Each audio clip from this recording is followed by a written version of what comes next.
Well, it was a big response from Arsenal today. It had to be. And you've had a look, Danny, at why they got so much joy down that right-hand side. Was it down to them or the way Spurs set up?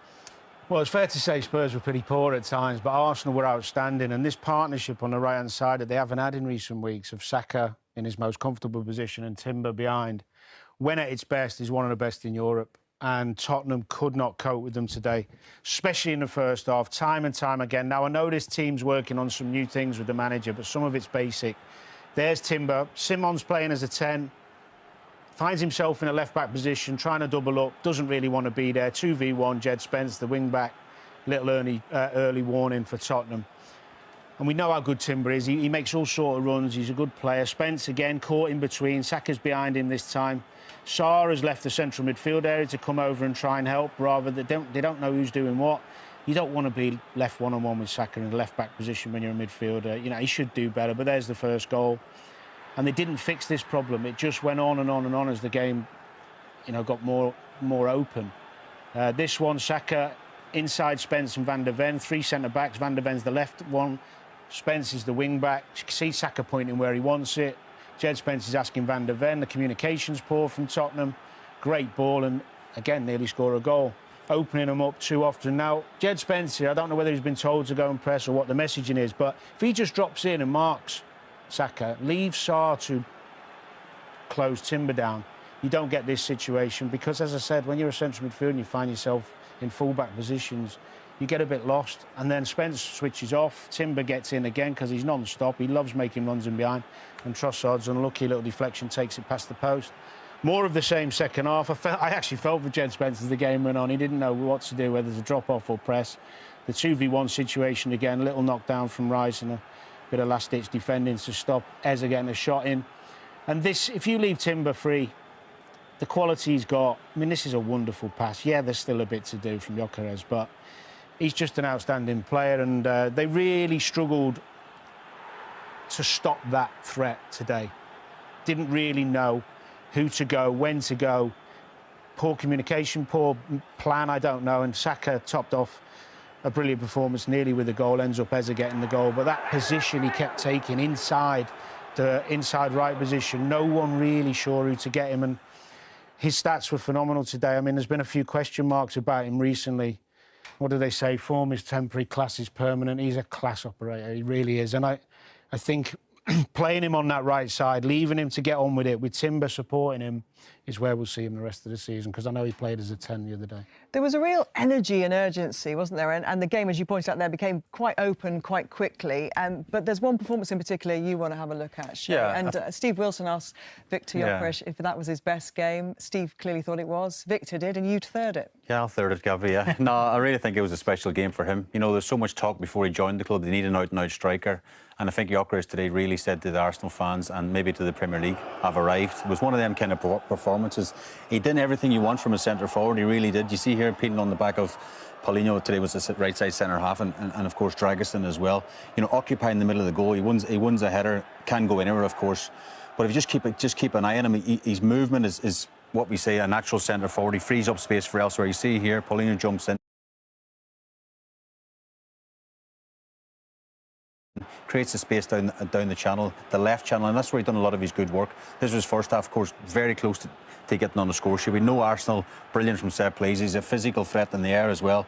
This time Saliba should really score with that knockback from Gyökeres. And again, I know Danny mentioned the goal there before, but look at his movement here. His first touch makes it. He doesn't even look up to where the goal is. It's a phenomenal strike. Vicario, absolutely no chance. And even here, later on in the game, he's down the side where you want him, your centre forward, keeping high up the pitch. You're away from home in a North London derby. It's a big game. And this is what I love as well. You know, Tottenham put a high press on them. You want your centre forward down that side, chasing lost causes sometimes at times. And you see Arteta, he's happy with his centre forward. And this is, the icing on the cake in the injury time. He's so strong, he's so powerful. Can he finish it under pressure from Gray? Too right he can. And I think that was, for me, his best performance and a perfect time as well to get it on the run to the end of the season. He's scored more goals in all competitions in 2026 than any other Premier League player. So he really is hitting his stride, isn't he? Yeah. At the right time for Arsenal as well. I'm sure they'll be delighted with his form in 26. Now, you want to have another look at the disallowed goal for Spurs. And it's important to say it was the context of when it occurred in the game that you think is really important in particular? I mean, Arsenal fans might want to switch off now because they won 4-1, but I'm just getting to a point where this could have been 2-2 in the game. And the only reason I wanted to look at it is because the last two games, Brentford away for Arsenal, obviously Wolves that they were, midweek there, they had a really poor giveaway leads in the game. And I wanted to look at this. This is to bring it back to 2-2. And you imagine Gabby in a North London derby as well, how much the stadium would erupt if this had been allowed. I just think it's soft. I mean, Peter Banks gives, you see Gabriel, you see Mouani. There's a coming together, but this is the Premier League. We talk about it every single week. It's a physical sport. There is coming together. If I'm with Danny, I'm going to barge him, I'm going to bump him. And the way Gabriel's gone down, I mean, I don't know what they say. I don't need to be too strong here, but the BAFTAs are up the road. And look at his legs up in the air. I mean, it's crazy. And I think Peter Banks could have let that go, or even at least spoke to VAR. And the reason we say it, because there's another couple of examples. This is early in the season. You look at Euro on Bassi here. This goal was allowed. This was in August. Yeah, this is in August, Gabby, and this goal was allowed. There's a push on the back there. The refs give it on the pitch. It's gone to VAR. They've said it's a goal as well. And there's much more of a push there, I think, than today's push, for example. I think that's a stronger push. And Tottenham fans will really be angry at this stage now, because this is Ekitike on Romero early in the season. Watch this. See, I don't think this is a foul here in Ekitike's defence. He's got up early. It's a physical game, but that goal stands. Today's goal doesn't stand. And maybe I'm clutching a bit because Danny rightly says Arsenal were a much better team today, but getting back to 2-2, I think it's the psychology. It's the psychology. If it's 2-2 in the it's title very race. different, isn't it? Yeah. How do the Arsenal fans react? I agree with you. I think it's something you want consistency. Yeah. The reality is that if you love football and you enjoy watching it, you don't expect 6'4" centre half to be falling over. But to be fair to Gabriel, he knows generally that if you get a touch in the back and you go over, you're going to get it.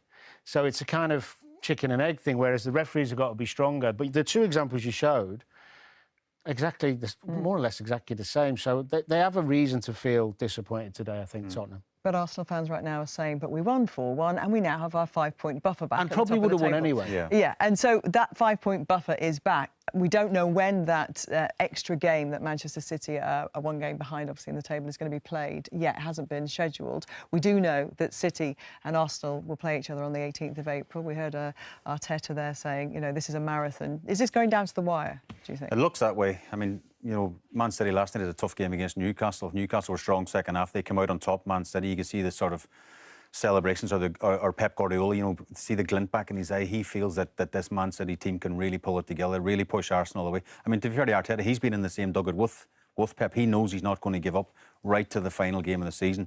And you mentioned the game April 18th. That looks like nearly like a cup final. Who's going to win the Premier League? And that's what we want as a neutral. It's that weekend. We want it to go all the way to the wire. You and neutral. Yeah, I'm neutral. And at the other end of the table, Spurs started the day, Danny, at 4 points off the relegation zone. And let's have a look at their next six fixtures, because they are right in it now. They are bang in trouble because they're so low on confidence. They've got very few of their best players fit. And they've also got to try and get, the European campaign in. While they're tough games physically. A lot of these games they're going to have a chance of course they are. Fulham, Palace, Forest. And then another name, guys. Many of you asking me, are true these rumours from the English press, English media, on Pio Esposito, Inter Italian striker, linked with a move to Arsenal? Guys, my understanding is that Pio Esposito is obviously, as Hendrik, as many of these names we've been mentioning, is obviously appreciated by several clubs around Europe. He's one of the best talents in terms of strikers around as a traditional number 9. So really appreciated. But that's it. Inter are more than happy with Pio Esposito. Pio Esposito is very grateful to Inter for the opportunity he's having in the first team. He's doing very well. So there is a fantastic connection between